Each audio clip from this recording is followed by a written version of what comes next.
Okay, hi guys. Thanks for joining me this kind of last minute stream. And I appreciate all of you for coming. And I'm just going to make sure that we're live here. There we go. I think we're there. All right, cool. So thanks for joining me today. I wanted to do this talk because I keep seeing this hashtag about take back the tech. And so, I looked this thing up. I went to the current campaign because I'm trying to figure out take back the tech from what? It says create a feminist internet, take back the tech. And I'm thinking, okay, we'll take it back from who? Take it back from who? I mean, the internet was a DARPA creation. So that, like, right off the bat, I don't know what the hell they're talking about taking it back. But they claim they want to take back the tech, and they want to. And if you read the page, and I'm going to link it below, and I wish I had more tech skills. I'll have to figure out how to do this where I could show you guys what I'm saying. It says the campaign, they want to reprioritize Section J and the Beijing Declaration and Platform for Action, blah, blah, blah. But basically, what it comes down to is exactly what I was talking about in the last stream, which is it's a concerted effort to censor the internet. And there's a lot of stuff on here about if I had faith in the authorities, I lost that faith. And if I reported it to police, they'd turn around and negate it and blah, blah, blah. And then they use these examples of these women who live in countries that do not have Western infrastructure. And I find this to be a really big problem. And it's hugely fascinating to me because, number one, isn't it curious that the UN brings these little whiners in about, oh, we're so unsafe, and then they launch this crap? The other part of this is exactly what I have been afraid of, and this is why I got involved in these conversations, is there's a concerted effort to use a collectivistic model, which is feminism. Because if you look at feminism, what is feminism? It's a collectivistic model. It is a groupthink, right? And so this groupthink is being pushed as an agenda, and it's being created so that they can later use this to censor all of us. You see where this is going? So, and of course, isn't it fascinating? Use the women voter block. Use the women. Use the fear that they have of not being safe. Right? Because who can argue with that? Oh, of course we want the women to be safe. Well, what I'm seeing in this campaign is I'm actually seeing a justification for censoring the internet, for making it impossible to be anonymous, for tracking IP addresses everywhere, et cetera, et cetera. It's a big problem, right? I mean, I'm seeing this. I think you guys are seeing this. And what concerns me the most is that women are buying this shit hook, line, and sinker. A lot of them, I mean, this is my big problem with modern feminism right now, is that these women are not using any sort of logic at all. This take back the tech.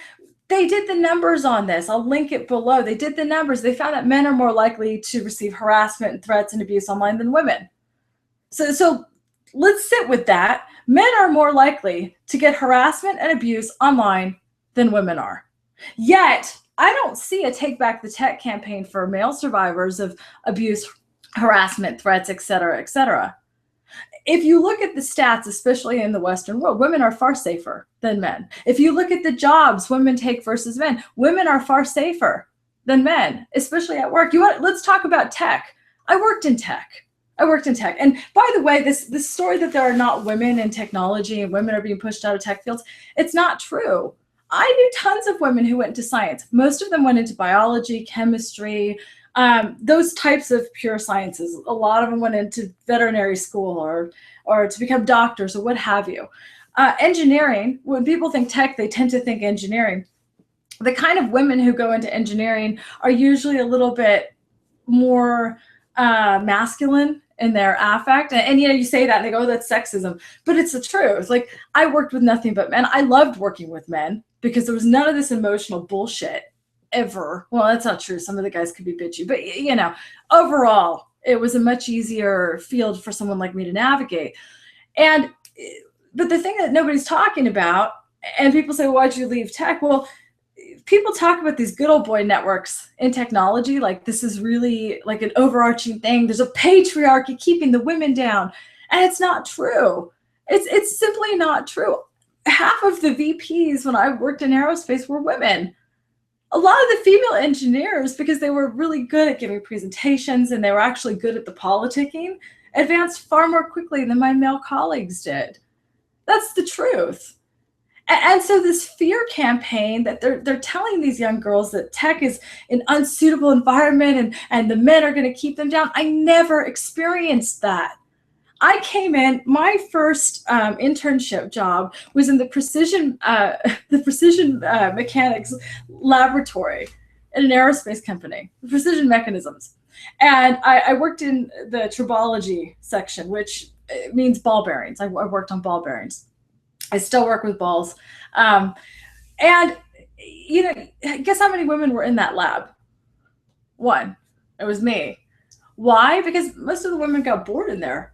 It's tedious, boring work. I mean, you really got to geek out on this stuff. And even a lot of the guys that I worked with at the time said to me, really, you're going to advance through this and you'll get promoted out of it. And that's that. And so this nonsense about women being held back in tech, I found, and I can tell you from firsthand experience, the men I worked with were excited to have a woman around who wanted to learn something like tribology. I was never axed out of anything. As a woman, you have privilege in these tech environments, especially when you're one of the few, because the men will want to have you around. They're excited. A lot of the older guys were so happy to share their knowledge with a young person. It didn't matter to them. A lot of them encouraged their own daughters to go into tech. So this bullshit narrative that these feminists are pushing. And by the way, look at these women who are telling you that it's so unfriendly. They're all women who are incompetent. They are. That's why they're complaining. They're complaining because they couldn't cut it in these environments. And they're mad about it. And you know what? I left that environment. I'm the first one to tell you, like, a lot of the issues that there were in these tech environments that existed, a lot of them were corporate. A lot of them were corporate. And by the way, girls, I'm just going to tell you something that is considered to be sexist to say, but a lot of the women left tech because they wanted to have families and they wanted to have children and they wanted to be home for their children. And I don't care if you're a man or a woman, you're not going to miss your 3 or 4 or 5 o'clock meetings because you got to go pick your kids up. This is the truth. And this is why for eons, men worked and women stayed with the kids. And that's not sexist to say. If you have children and you want to be with your children, that's a normal biological response. And that's something that, again, like, these feminists are not talking about this. A lot of the women that I knew when I worked in corporate followed that feminist hero's war model, and they hit 35 and they wanted to get married and have kids and they couldn't afford it. Like I'm being honest with you. And I'm really, really sick of Western men being thrown under this sexism bus. Well, I worked with men of all ages, and I did not experience that at all. The times I've experienced sexism, I've experienced it in cultures that were sexist. The Western world is not. I'm sorry to break it to you. Technology especially is a competence-oriented field. If you do your job well, people will treat you well. A lot of women do very, very well. I'm an excellent communicator, some say. I think otherwise a lot of the time, but I ended up being a tech trainer because of it, because I understood technology, and then also I could talk to people. A lot of the women who understood technology went on to be management for that reason. So those of you, those little feminist cunts, and I say feminist loosely because those of you who are calling yourselves feminists now are not. You're actually doing the opposite for women. You are scaring young women. You are scaring young girls out of jobs they might be good at. And you're telling them that the world is a scary, horrible place. And I got a fucking news flash for you. The Western world, and I've lived in a lot of different places, the Western world is a very, very egalitarian environment. I've experienced it firsthand. So you're doing the damage. You are regressing us. You are creating this environment and this belief system in these young women that's not true. And you know what you're doing? Ironically, by the way, here's the irony. By scaring women out of tech, it creates these quote unquote tech shortages that corporations use to bring in H-1B visa holders who will work for 50% of what American labor will. So you actually are decimating our economy with your fear mongering.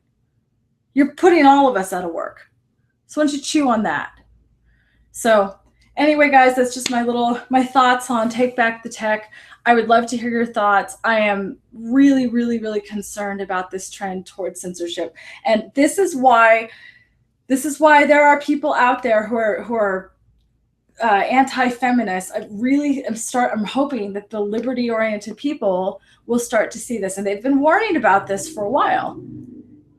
So if you want to set a society on itself, convince the women to vote collectivistic. And by the way, women tend to be 51% of the population. That's just enough to tip us over into authoritarianism. Oh, isn't that convenient? All right. Love you guys. Thanks so much for watching, and I will talk to all of you later. Bye. Oh, find me on Twitter at the Mercedes XXX.